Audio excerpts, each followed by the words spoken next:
Jalan hidup anto soator. Di pertigaan ada bersih ada kotor. Dan anto kasih keluarga yang lahir berbeda raga, beda marga, tapi satu rasa, seribu resah.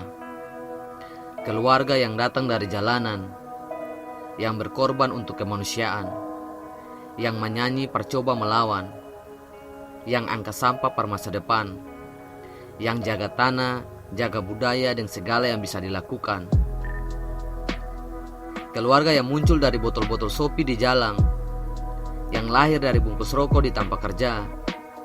Keluarga yang datang dari penindasan dalam sistem. Keluarga yang sendapat keadilan, yang dibunuh oleh kepentingan, yang dapat jajah dari politik golongan.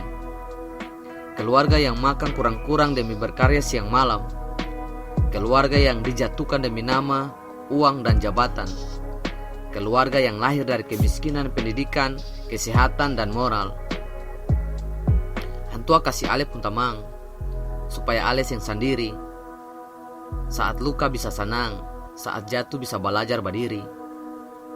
Antua kasih ale pun tamang, supaya bisa bantu ale pun kurang. Kas labe ale pun nyali, parbantu sambung ale pun tali. Antua kasih ale pun tamang, supaya saat ale ditinggalkan, ale yang tinggalam dalam gelap, masih ada obor per kasih tahu jalan. Dan ale yang perlu galau, kalau cinta jadi pisau, karena dapat iri 1-2 kali, belum bisa bunuh cinta 1.000.000 kali. Maka tamang mesti mengerti tamang. Tamang bukan tusuk di belakang, tapi ada muka belakang, yang sembunyi di meja makan. Tamang adalah keluarga.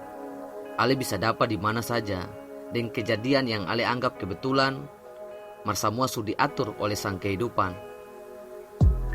Kalau hari ini ale ingat teman-teman yang sejauh di tanah orang, atau karena masih ada masalah, masih benci karena persoalan, baku kabar, mangkali bisa duduk cerita, mangkali bisa bagi tulang par hidup yang kadang anjing, atau bisa bagi pikiran par hidup yang kadang kincing. Karena memang saya bisa sendiri par tempuh perjalanan panjang ini. Ale pasti mengerti, biar tiap orang beda hati.